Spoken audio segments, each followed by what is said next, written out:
so like when you take a shot, you can see at the bottom it's like a beach. Whoa. But my nose is so big that I have to tilt my whole head back, so I'll never see that after taking a shot. I got a big ass nose too, so it'd probably be the same for me. Anyway, welcome to the podcast. Yeah. Post hardcore and more. We're swancore boomers and scene You core messed up, boomers man. and swancore zoomers hang out. What's the difference, really?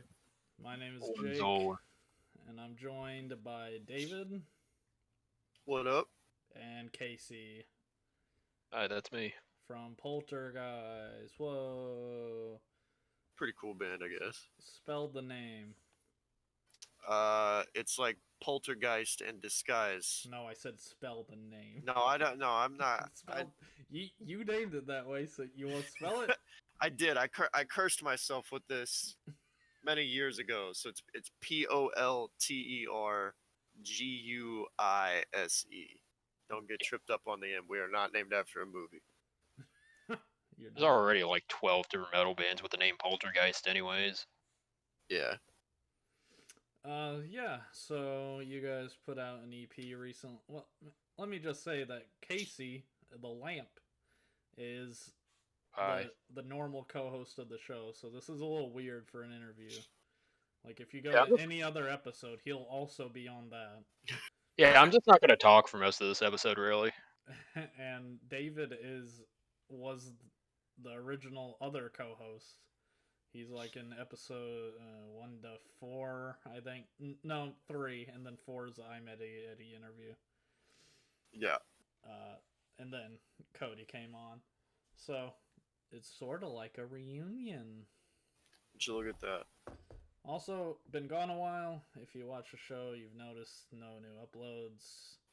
Maybe you're surprised that we're back, but we're gonna come back full force January with the top 10 best albums of this year list.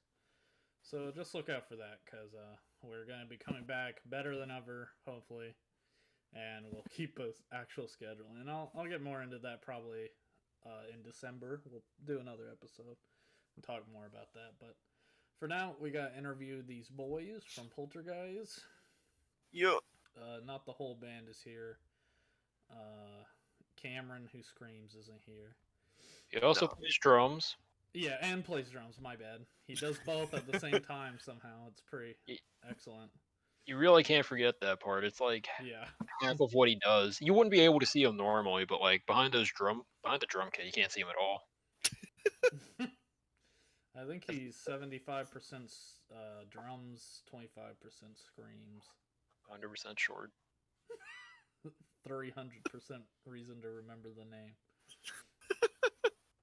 So let's get into the beginning of the band real quick. Do a little band history. Because, Oh, okay, we're going way back. Yeah, most of the people who have heard you guys now probably don't know about your older stuff. That's true. So let's treat this as like a codex to the band lore. Oh, okay. All right. Well, I'll try to keep it not quite as involved as it could be, but I won't. I'll try not to spare any details too, because it's a bit of a long-winded venture. But I guess we're gonna go back. Technically, the project under this name started. I guess we could say about 6 years ago. Maybe late 2013, and it was just me playing shitty acoustic guitar, like barely knew how to play guitar. I've been playing it maybe a year, but I've been singing for quite a while, and I had like all these song ideas that were, they were okay. Like vocally, they were pretty good, but it was mostly just acoustic songs with like 2 or 3 chord progressions, and then that was it. And I was just recording it out of my bedroom. I was still living at home. Were you And ever in like choir or something? Where did you learn how to sing?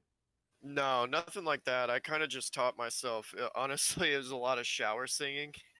I just, as a kid, I used to just like pop whatever CD I was listening to into like a unreasonably massive boombox that I used to just haul into the bathroom every day when I take a shower, and I would just bump an album and just sing through some songs. And practice more later in the day. And then just by accident, I kind of realized, oh, okay, I guess I can kind of do this thing a little bit.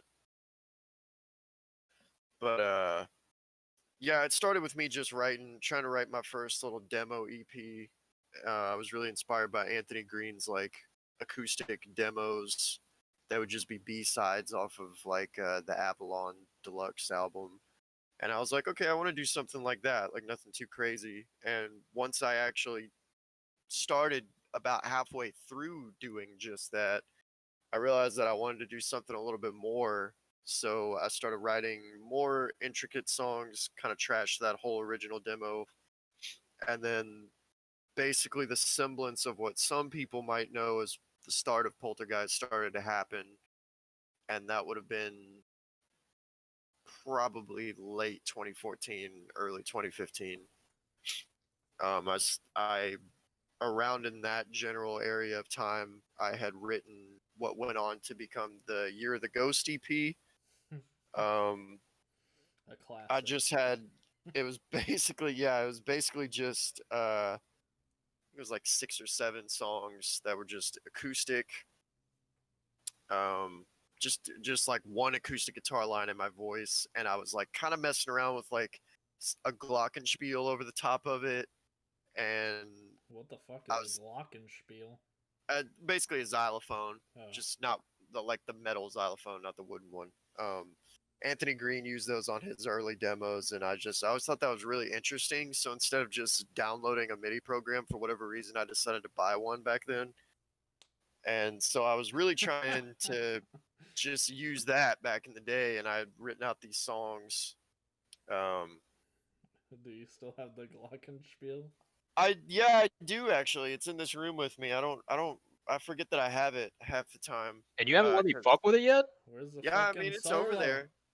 Glockenspiel solo, next album. It's got to be on it. Yeah, it was on Year of the Ghost. It was real glockenspiel. I brought the thing to Cole's studio and we recorded it. We didn't use a MIDI still, so it actually is a shitty like glockenspiel that I got off Amazon for like I don't know $40 probably. But it's a cool little instrument. But yeah, I had that idea.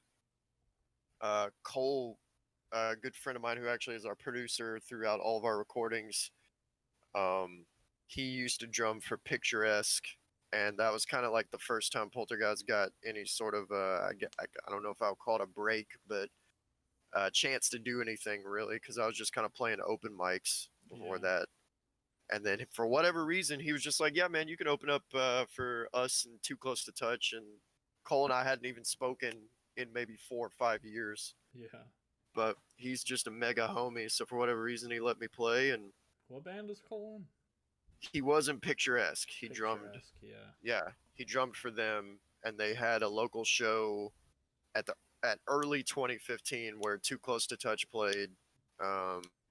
Some other like local staples. I think that was one of 4 September's like last shows or something like that. It was a pretty good time. It was a cool show, but I think that point was when an old friend of mine, Leo, ended up signing on to the band to play guitar. And that was really, I guess, like that would be what I would call like the official start of the group. Because before it was kind of just me like messing around and not really taking shit seriously. And then once he signed on and started adding on lead guitars to the stripped down version of Year of the Ghost that I had written, it started to actually become something. And we realized we should probably make the songs a little bit more than just acoustic like they originally were. So yeah, at that point, we did keep acoustic. I was pretty set in my ways on that. I wanted to do this weird acoustic but post-hardcore thing, which honestly, at this point in my life, I haven't decided if that was a good idea or not, but it was something I wanted to do at the time. I liked it. Yeah, it was weird. And we had some people at shows like a couple years later when we were really gigging a lot. We had some people come up and say, "Yo, like we specifically enjoy you because you bust out these acoustic guitars." And I was like, "Well, I didn't think anybody would actually dig us for that reason, so I appreciate that." But yeah, that was the first thing that we ever really tracked, was getting into Year of the Ghost. And we didn't really know what we were doing back then. I especially had no clue how to manage a project or like promote myself or anything. So it basically got next to no attention. Like we did pick up some fans along the way, and it was cool. Those people have been really awesome. But uh yeah, we just didn't really know what we were doing. So Year of the Ghost is like something that a lot of people don't really know about. Yeah, I'll make it my job to inform every fan about Year of the Ghost. I see it's not on the Bandcamp anymore. It's no, it's gone. I'm It's enraged. yeah, it's gone. If anybody actually wants it, you can just contact me. I'll send it to you for free. But The lost tapes. it's yeah, I just figured like it's too radically different and too large of a time gap to hardly even be considered the same band in my opinion. But it's just we've kind of had a weird on and off history, so I was like, well, I'll just wipe the slate for right now. But Yeah, yeah. when you started sharing those instrumentals and stuff from the recording studio, I was like, okay, so I mean, at for the new EP, Yeah. I was like, okay, this is way different. Like this Yeah. is way. I don't want to dunk on you, but way more professional. Oh yeah, Sounding. no, for sure. It's definitely like we didn't know what we were doing. I had no clue what I was doing. Like I like I said, but by the time we recorded Year of the Ghost, I think I had been playing guitar for 2 or 3 years maybe, but like I kind of plateaued with it, and I didn't really work past the level I was at Year of the Ghost. I kind of started to just become content with being a vocalist. So like we didn't really know what we were doing at the time, so it definitely was pretty unprofessional. But it was weird. It was a fun little project to do. Um, so we put that out. It dropped like early 2017. Like I believe it was January, early January, I think. I know we released it on Friday the 13th. That seems to be a bit of a trend in this band. I didn't But remember that. That's funny. yeah, I did. I remember picking a Friday the 13th, and it was a good example of the like the amateur nature that we had, because I think we got the masters back, and then the Friday the 13th that we were going to release it on was like a week away from when we got the masters back, and we hadn't told anyone we were putting the album out on Friday the 13th. We were just like, why don't we just put it out on that day? So we just like a band that nobody knows. We just like sneak dropped this EP out of nowhere.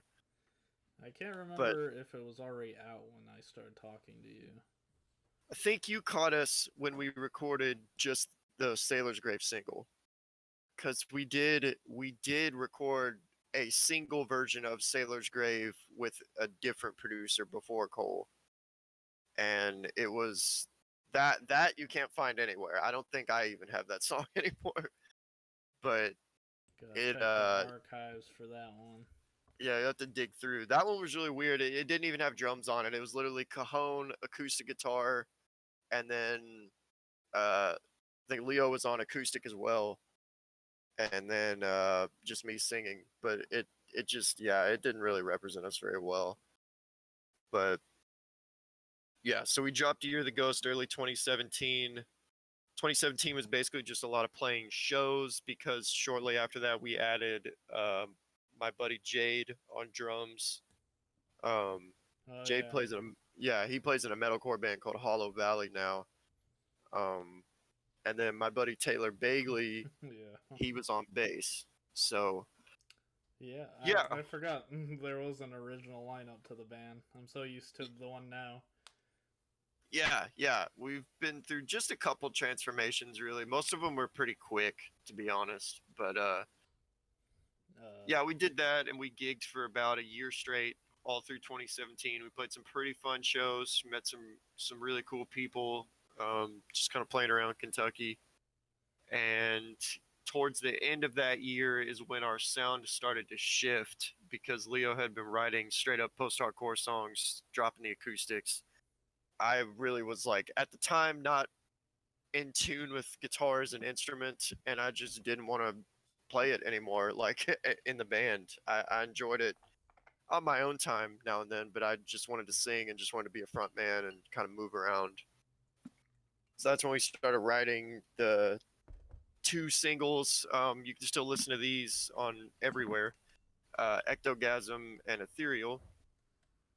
And we recorded those, I want to say September that year, but we didn't actually end up putting the songs out until 2 years later because we ended up going on a hiatus, like early Yeah. 2018. Yeah, that was the big change for us. Is we recorded the songs, we got them mastered, everything was good, and then there was a lot of internal strife going on between members. A lot of people were just starting to not feel it. Like Jade stepped down because Jade lives a state away from us, Yeah. so he wanted to kind of do his own thing with people closer to him. And then there was just some, just band drama. Everybody has it at some point or another. Yeah. And Yeah, you don't gotta go so into it. yeah, so then we just we went on hiatus, and then after some time away, we kind of came back together and we were like, hey man, like these are really good songs. Like I've played these for some people. Like why don't we put them out at least?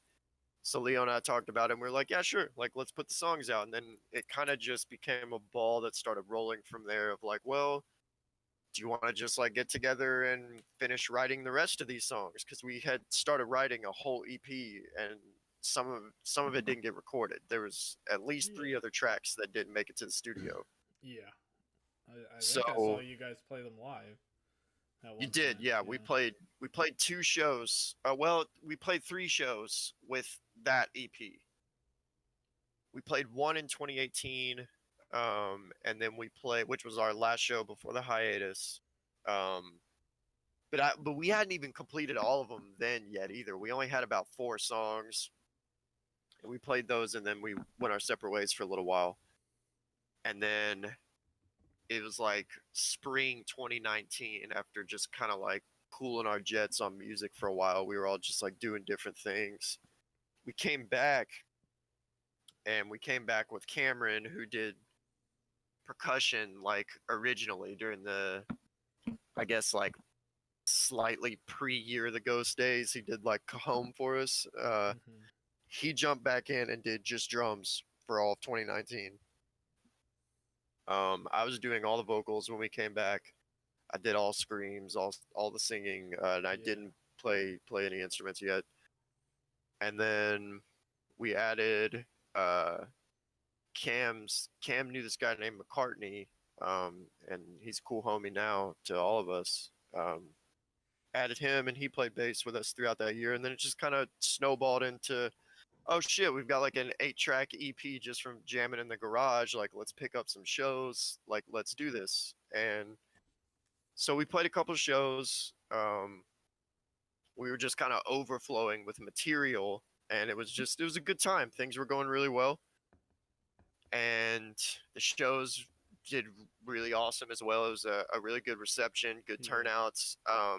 But then some things happened again, and we ended up going our separate ways with Leo, who was on guitar. And the unfortunate part of that timing was that he, aside from my parts, had basically been the main songwriter for everything. So he had written, yeah, he pretty much written those 8 songs other than the vocals that I put over it. So we kind of were like, well, we can't use these songs now, you know? So what are we going to do? We are booked for studio time, and we're, we don't have anything to go off of. We don't have guitars or anything. And basically we told Cole, our producer, that, and he kind of presented us with a really unique and cool opportunity where he had been working with Andrew Bayless, who's an amazing producer, an amazing player. He used to play in a band called Life on Repeat. He does a lot of really big name work now. And then he's worked with a lot of bands that we're friends with. Like he's worked on new Soft Spoken. We really love the Soft Spoken dudes. Trying to think, just locally, he's worked with like Whalrus, Cindy, Sunmates. I think he was working with Sleeping with Sirens at one point.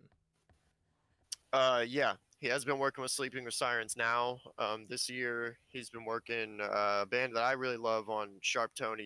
Savage Hands. He worked with Yeah, them. that's a good Um, record. yeah, that's a really good little band. Um, there's a lot of like awesome stuff that he's working on. He's just kind of got like a bit of a magic touch with everything he works on. It just has a really good flow. Everything just like, I don't know, it just ties up well together. Yeah. Um, but I'd never met this guy. I didn't even know he was in town. I hadn't even been to Cole's new studio at the time because the studio was a little bit newer by the time we were coming out to record. And Cole was like, "Hey man, like he's kind of got some extra time before he's flying back home. Like, you want him to help you guys out on guitar? Like we could basically bang out some songs here." And I was like, "Dude, that would be awesome. We might as well because I don't know like if this band is going to continue. I don't know how long it'll be before we get another guitarist. Like we weren't really sure what was going on. Like I knew I wanted things to move forward. I had felt a good energy from where we were going and I wanted to continue that. It was a really positive force I think in all of our lives. And ultimately my thought was, well, let's work with this guy. Let's get some good songs going and then let's see what comes of it. We can move Yeah. on and then do something new after that. So I spent about a week in the studio with Bayless, and he would just kind of go over different influences that we had. Um, I would just kind of throughout him banging out different ideas on guitar, I would just kind of talk about, hey, maybe we could do this, maybe we could do that, and we just would kind of brainstorm while he would just be riffing it up the whole time. And it was just kind of a cool conglomerate of everybody tossing out ideas, and then for the most part, Bayless just working his magic, like doing his thing. Um, the guy works like a fucking machine, and it was maybe, I don't even know, maybe a week and a half. We had 5 songs of guitar and like some really raw drums done up, and then that was it. Like everything was tracked, and it was left in our hands to expand on it however we wished. Um, Bayless ended up flying back home, and then over the next couple months, I just kind of was working on vocals nonstop. I remember I was just be like walking around at work and just like humming shit in my head and just like typing out lyrics every day, just like trying to come up with something that would really serve these creations well. Do you have a writing process for your lyrics at all? Like, were any of these Um, lyrics written beforehand that you had thought about or come up with? excuse me. Yeah. So yes and no. Yes, definitely some of the lyrics were written beforehand. And that is a big part of, I guess, my quote unquote process. Oftentimes, I would say probably every Poltergeist release that's happened, I'll usually go back and comb through old lyrics. If it's not something that I've directly written guitar on, Mm-hmm. it feels a little bit foreign to me in a way because like if I'm playing the guitar and I start singing over it, then like I kind of know exactly what will fit and what won't. So it takes me a little bit to sort of fall into that groove with something that I haven't written myself. Yeah. So even with the stuff that Leo was writing over and then continued on with Bayless, I would always go back through old lyric journals I have or scour through my phone or on my PC, and I would just see, what do I have? Like maybe I wrote something really poignant like 5 years ago that never got used in anything because it was just some random, poem that I wrote and I Yeah. didn't think about afterwards. So occasionally I'll usually go back and be like, well, this is kind of cool. What can I do with this? And then I'll just try to sing different things over different parts and see what happens. Do you know any examples of you doing that on the new EP off your dome? Yeah, I would say probably the first is Stigmata. I The fucking knew it. entire, I yeah, fucking knew it. I don't know the why. the entire first section of Stigmata, the more like ambient uh first verse, that was all lifted directly from one of the songs we wrote with Leo that didn't make it to the studio. Huh.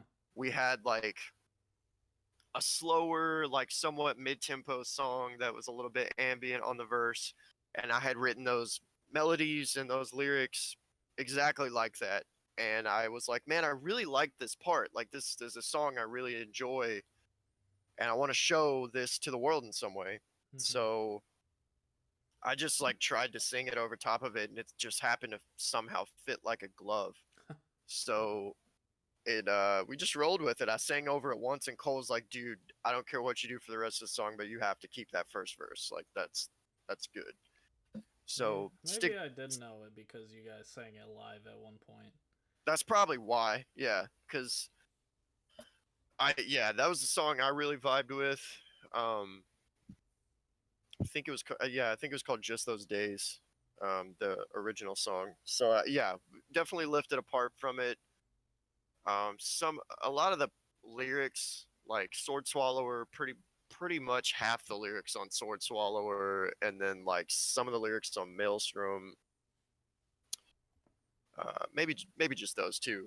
Those were things that I had written over the summer of 2019, just like for the hell of it, like just typed it up in my phone. Mm-hmm. Which that normally is the process. Is I'll type something up intending it as a poem to just be on its own, and I usually write poems out with a sort of lyrical flow, like a little bit melodic.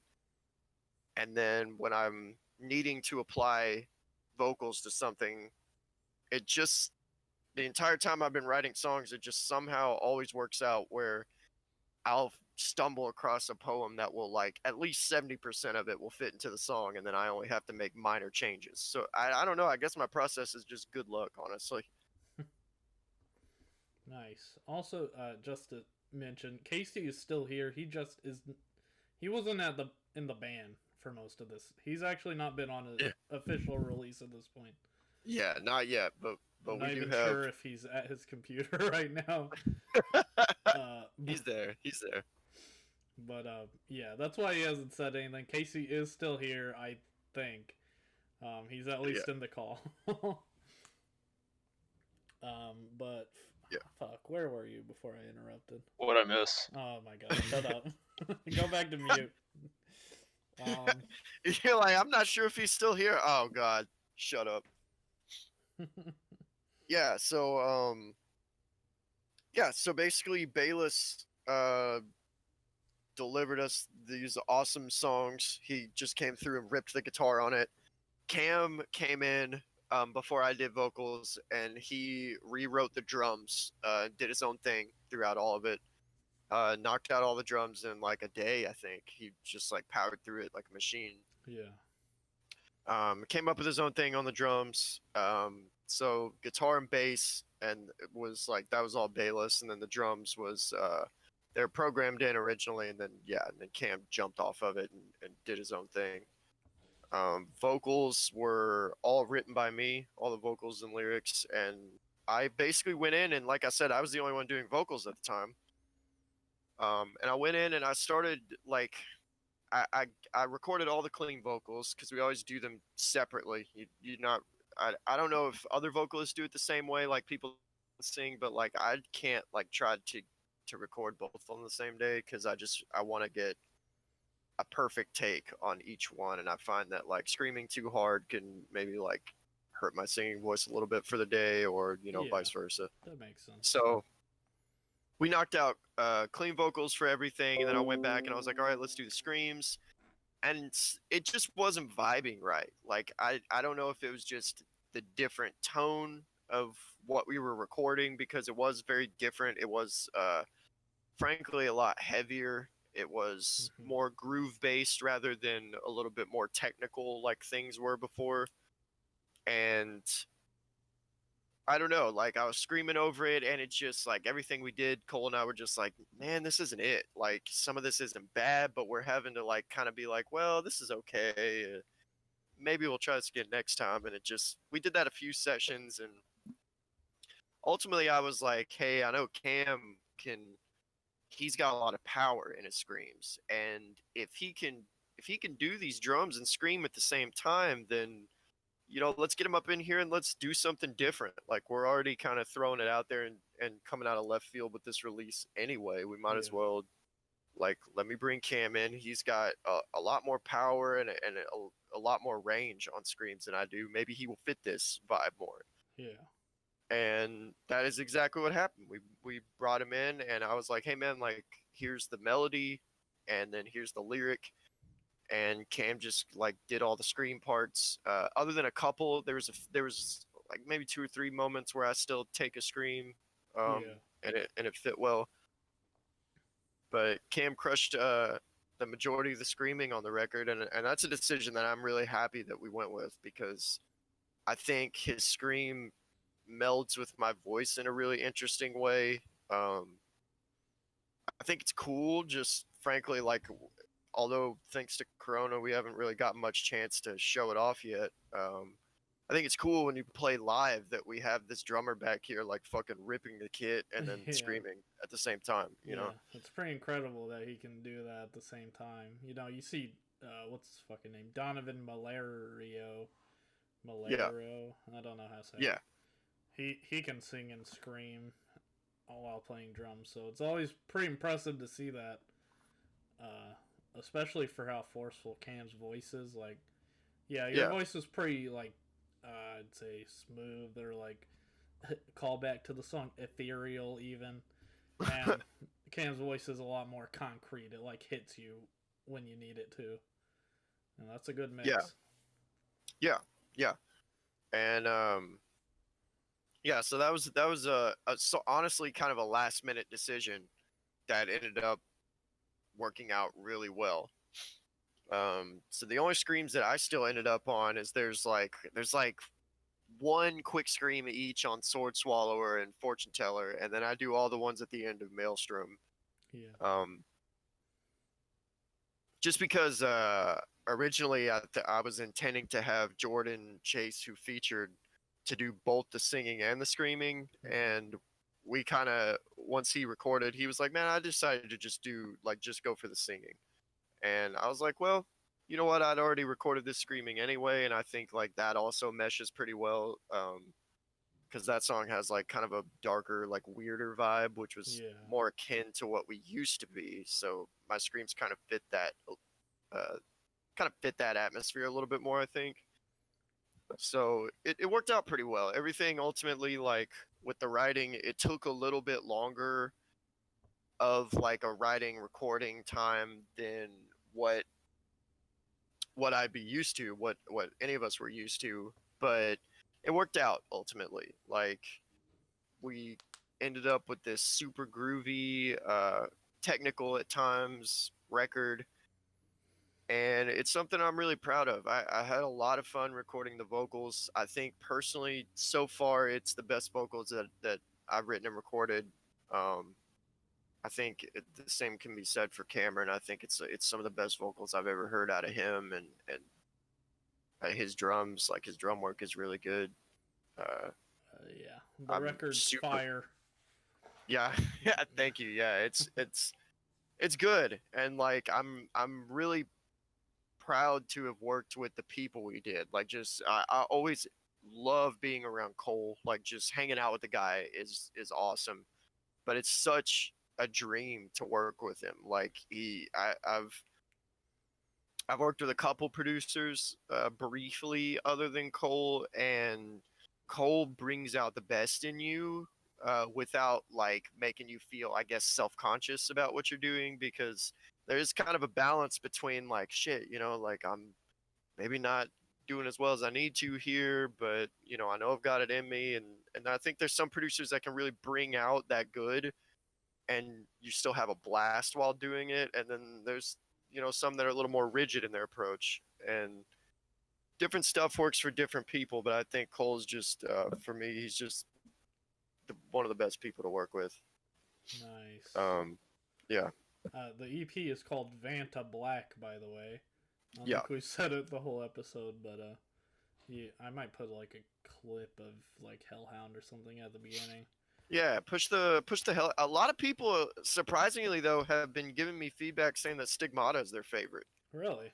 Yeah, which I don't think any of us expected. Most of us, it's personally my favorite. I have the most fun playing it now, but we kind of expected that to be the least favorite off the EP, but a lot of feedback I've heard is people saying that they prefer that even over other songs like Hellhound or Swordswaller, which is kind of unexpected. Yeah, I'd say it's like, how do I put this? Like, it's not basic, but it's more normal structure. Yeah. Like, I think it may have 3 choruses, right? Am I wrong about that? Just 2? Yes, I believe it does. 3 I believe it has choruses, 3. yeah. Yeah. So that maybe that could be like, people like a standard song structure. I could go for a standard strong song structure every once in a while. Yeah. I gotta say, Fortune Teller's probably my favorite off the album, followed by That either Hellhound I or Swordswaller. Yeah, if I think honestly, if I hadn't played Fortune Teller to fucking death at this point, it probably would still be my favorite too. That's fucking funny because that's like the hallmark of the band right now. It's like the uneasy hearts of the band at this point, Yeah, and you're already yeah. sick of playing it. I'm not sick of playing it or anything. I just like there's other moments on the record that I enjoy a little bit more at this Yeah. point, but I'm still proud of that song. Obviously, like it's picking up a little bit of traction.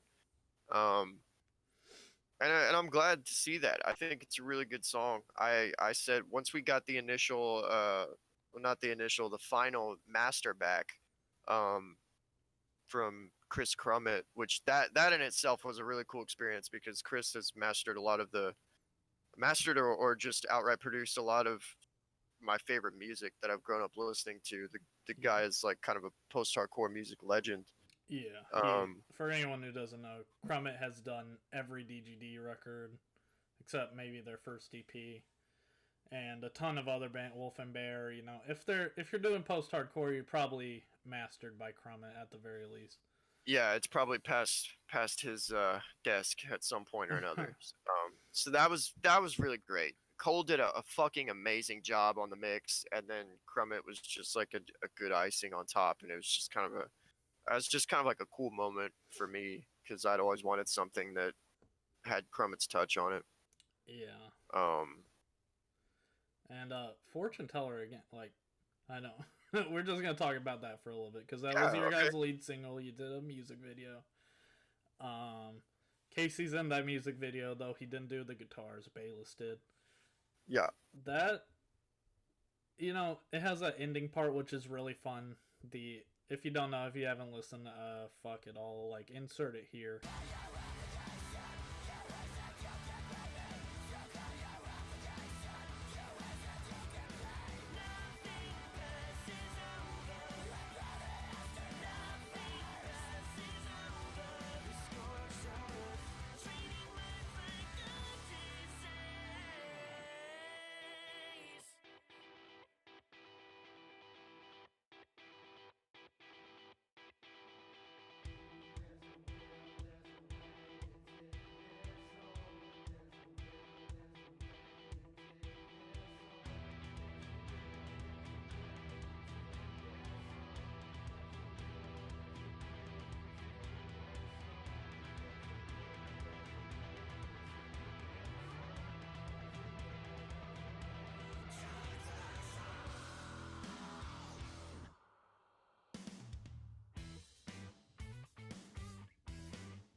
Yeah.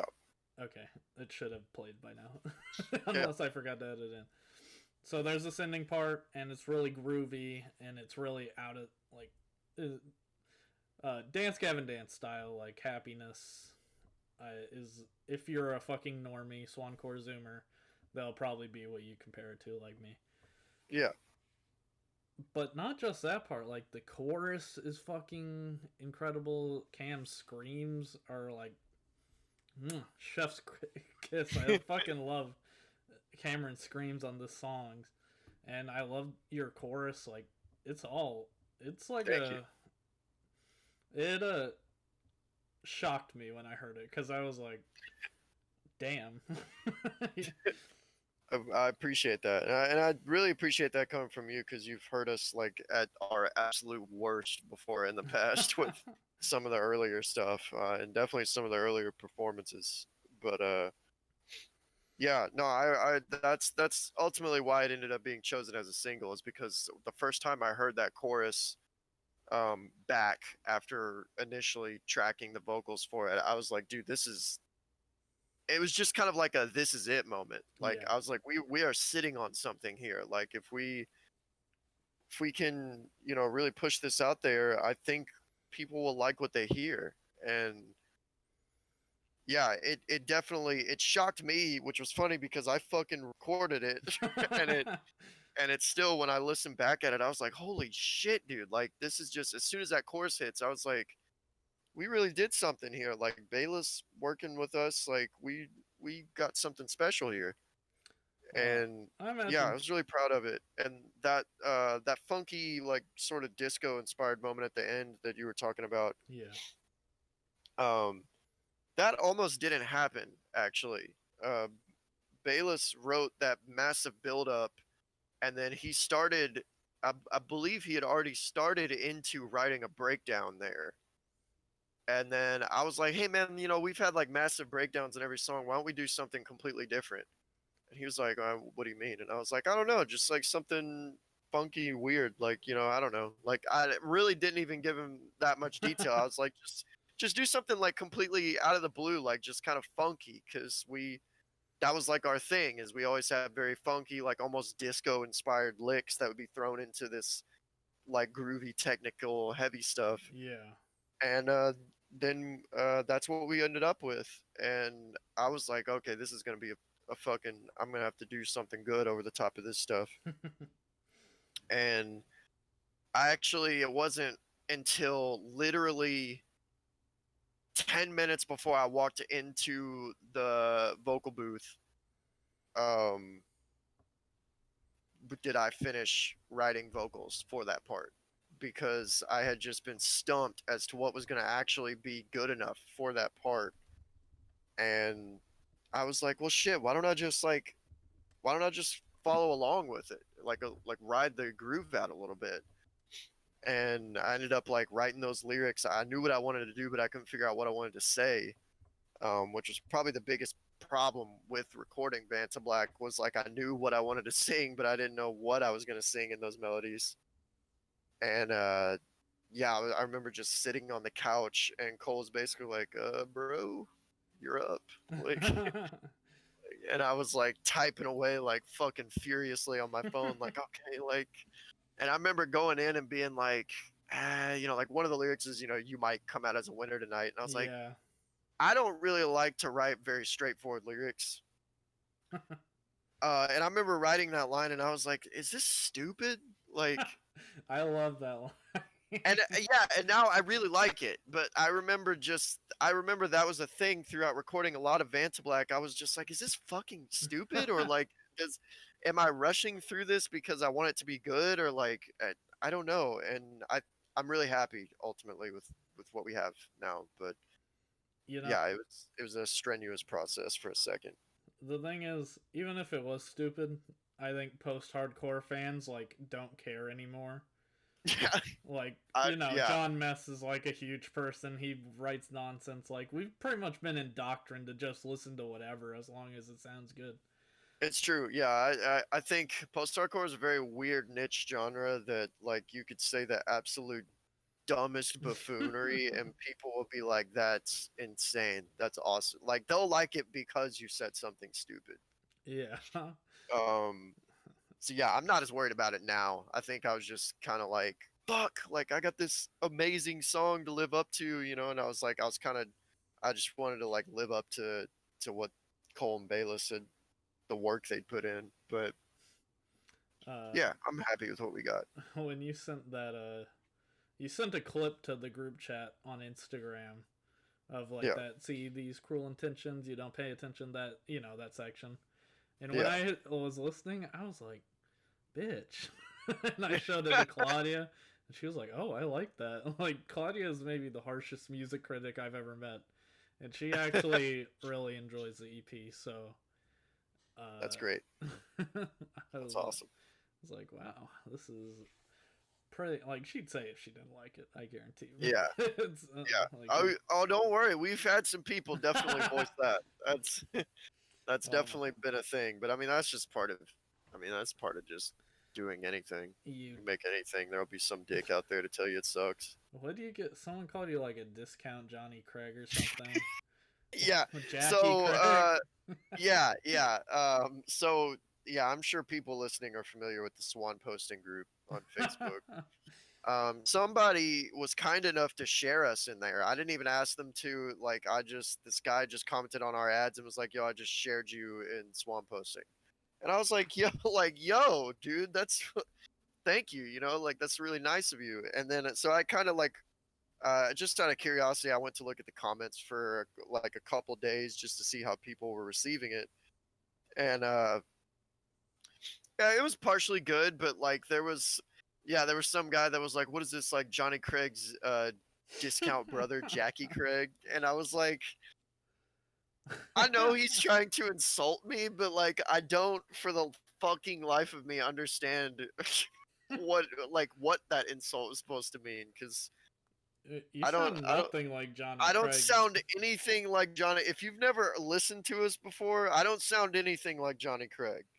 I hope to fuck I don't look anything like Johnny Craig. I don't think I do. Get a few more Um, face tattoos and we'll see. I no, I I think I'm gonna pass on that one for now.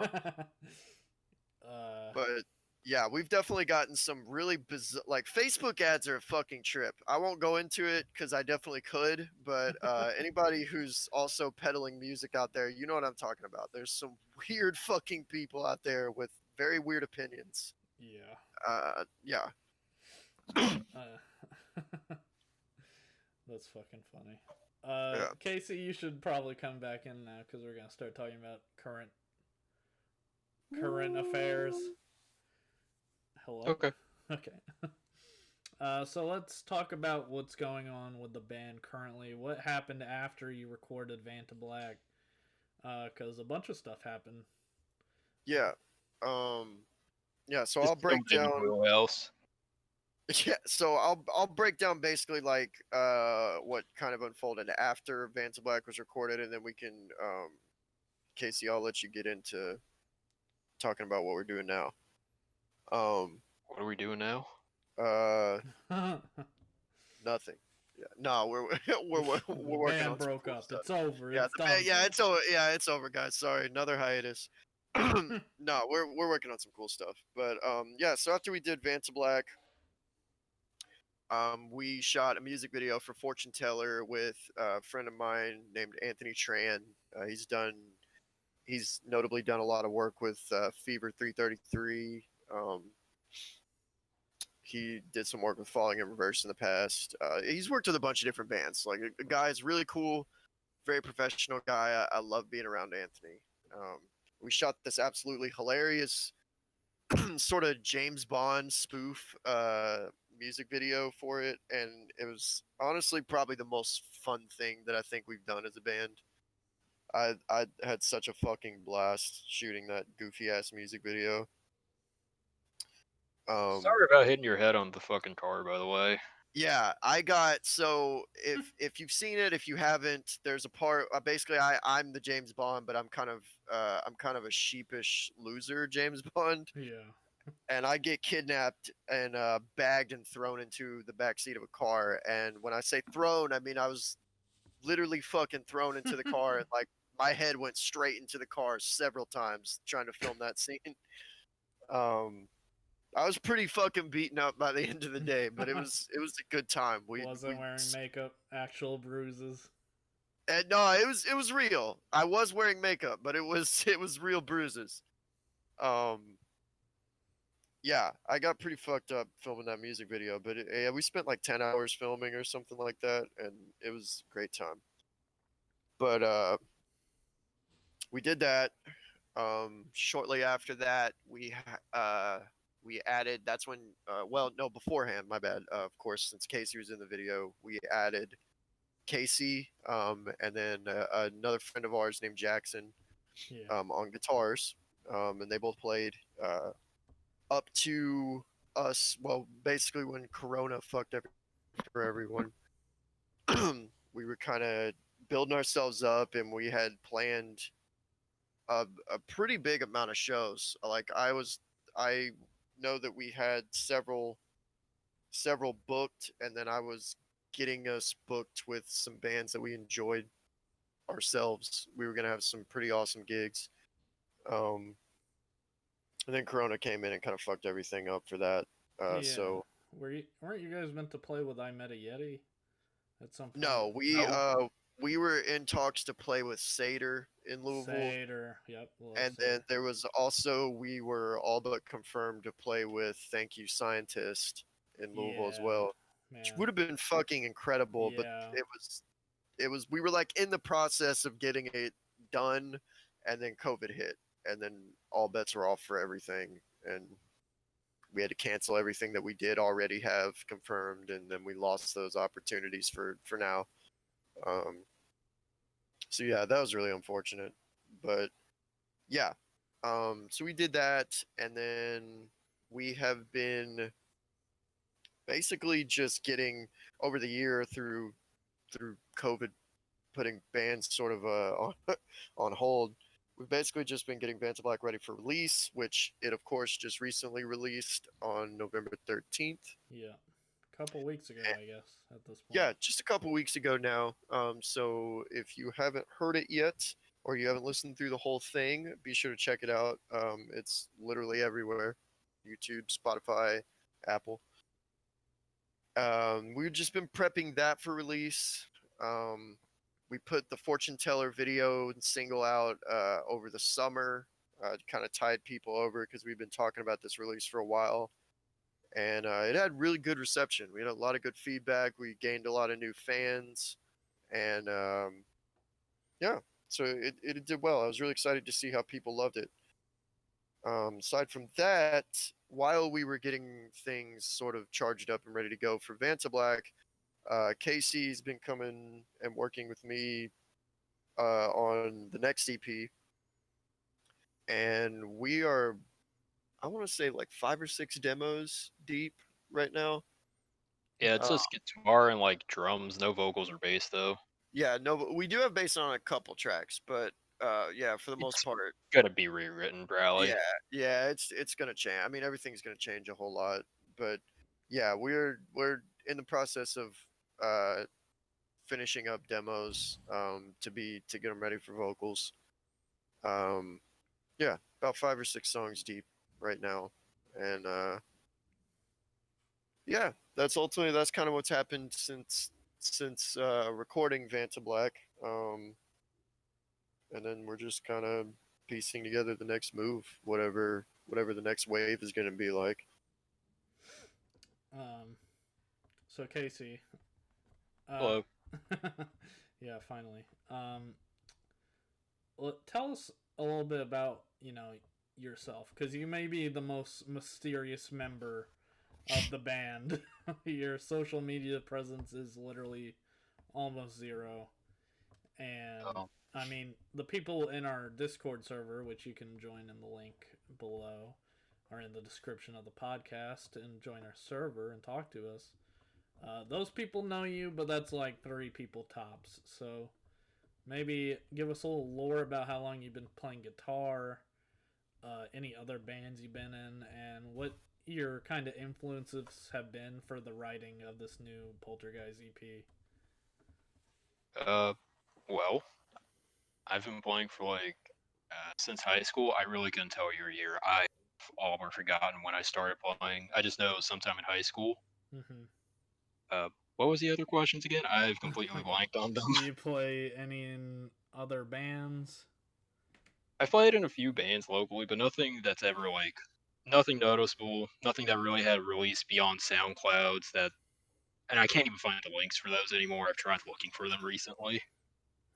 And what was the last question? Influences on the writing for this? Yeah, Yeah. yeah. Uh, half of it is like whatever David makes me listen to at the time, and the other half is like just me listening to whatever I listen to because I listen to a lot of music.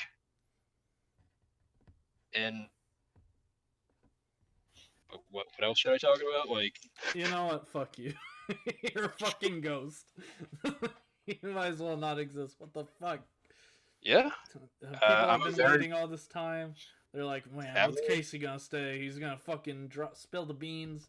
You know, he's gonna give us the inner workings of this musical fucking anomaly that is Poltergeist. And you're like, I fucking exist. I listen to music. What the Yeah. fuck? Well, you want to know Casey? Never. Listen to the other episodes of the podcast. He's apparently like a fucking Animal Crossing blank slate character right now. Like, oh, you fucking idiot. I think we have some questions. Maybe. I think one of them got answered already. This one for Poltergeist, who fart the loudest? Cam. All right. Yeah, Cam rips some big farts, that's for sure. Well, that's all the questions we had for you guys. That's Honestly, pretty fitting. That's pretty much the whole interview.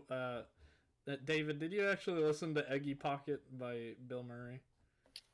No. You fucking. This is just like before. This is why we kicked you out of the podcast. Just kidding. We didn't kick you out. Just making that clear. I know Casey listened to Eggy Pocket. I didn't like it. All right. Well, I thought it was pretty cool. I thought it was pretty interesting. It has a cool John Mess feature. That's my favorite song. Not just because of John Mess. I know what you're going to fucking say, Casey. But I also like the chorus, and I like the other guy from Dayseeker that sings on it. I think the whole album's pretty interesting. There's like a Taco Bell noise, and it's like meme production combined with serious songwriting. I feel like it kind of doesn't work, but I like it. Also, we're, at this point you might be confused. This podcast reviews albums occasionally. Some stuff came out, we haven't been on in a while. I'm just going to talk about some stuff that came out. Eggy Pocket good, listen, maybe, if you're Casey, don't. Coletta had a new album come out. I don't know if you listened to that, Casey. Probably not. I didn't. I've heard the single off of it. It's really good. Yeah, I wasn't a big fan of the whole album. It's a little spacey for my taste, a little too ambient. Yeah, that's definitely Coletta's like signature is the interesting atmosphere that they can build. I feel like it definitely is a you either love it or you don't type thing. But Yeah. I think it's unique. There's no screaming on the album, which is unfortunate. Just adds to the list of post-hardcore bands that drop screaming after the first couple releases. Sad day, but the guy who sings is pretty good. There's like some rapping. One of our Discord people, Eric, said it sounds like Will Swan rapping. I'm almost confident that's not a compliment, but it's interesting. I recommend you at least give it a listen, but it's kind of weird. And then finally, Animal Jam dropped a new song. They have a new EP coming up. We reviewed Animal Jam a while ago. I actually liked that single. It was pretty good. To it? Yeah, I also liked it a lot. We reviewed Animal Jam. I don't know what episode, like episode 6 or 7 maybe. Cody hated it because of the guy's voice. But I was reading the Bandcamp, and like 4 of the 5 people in the band are doing vocals now. Which is really interesting. There was a section. That's cool. Yeah, the normal guy did the first chorus, and then another guy who I haven't heard on the songs before did another chorus, and then the screamer also did a chorus. So it's pretty cool. I'll definitely be bumping that one a lot. It's only on Bandcamp right now. It'll probably be on Spotify like next week or something. Yeah. If you're listening to it, probably now. But I definitely recommend you check it out. Their first EP is pretty good in my opinion. But this new one I think will shape up to be a lot better. More refined sound and stuff like Yeah. that. I think I've exhaled all my brain cells. I think I'm done talking. Guys, go ahead and plug the band one more time. Yeah. So again, we are Polterguise. That's Poltergeist in disguise, smashed together. We just put out our new EP, Vantablack. You can stream it anywhere that you listen to music. Spotify, Apple, YouTube, Amazon, whatever. We're on it. You can also head over to YouTube and sub to our channel where we've got our fortune teller music video. It's fucking hilarious, so you should check it out. You get to see me act very cringe. Wow, much cringe. Yeah, very cringe, very, very, very cringe. Um, Aside from that, we're working on EP2 already. Um, Obviously, there's no concrete dates, but hopefully, early next Next year. year. Yeah, early next year. It'll definitely be out next year, but early next year we should be entering into the studio. So the goal is for you to hear more new material much, much sooner than later. So, and this next phase, it's going to be very interesting. Now that we've got Casey on board, we're definitely bringing in a lot of technical flair. Oh yeah. Um, That's what I so wanted you know, Casey to talk about. God damn it, Casey. Talk about yeah, your so- technical flair, why don't you? I don't like talking about myself whenever it comes to guitar. Oh, you cunt. He's really good at guitar. He likes Fall of I'm Troy. really not. Expect some Fall of Troy vibes. I've heard a couple things. I know a few things. yeah, And it sounds fucking sick. A lot more technical than Vantablack.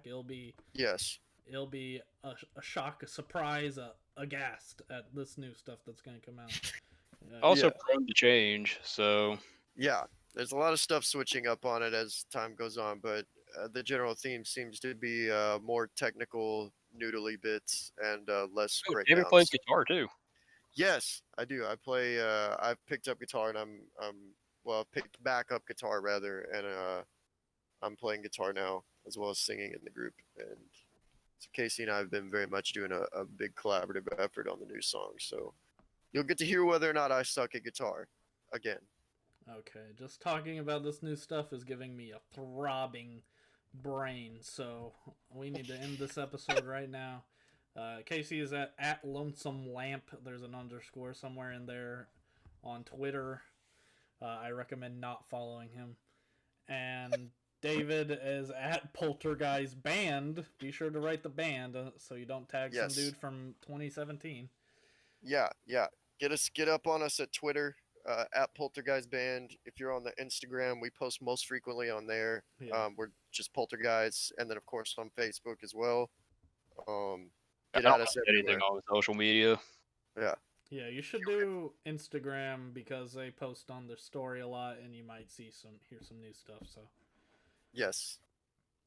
if you want to help us out, we have a shirt on sale still. It's got Skeletor, attack pose, funny meme. We have a Ko-fi Perhaps. that I may or may not Perhaps link. back. And yeah, that's the podcast. We'll be back in December, and then we'll be talking about what's going on with the future of the show after that. So thanks for watching. Thank you, David and Casey. Well, thank you, David, for coming on. Yeah, and that's the end of the show. I'm going to stop the show now.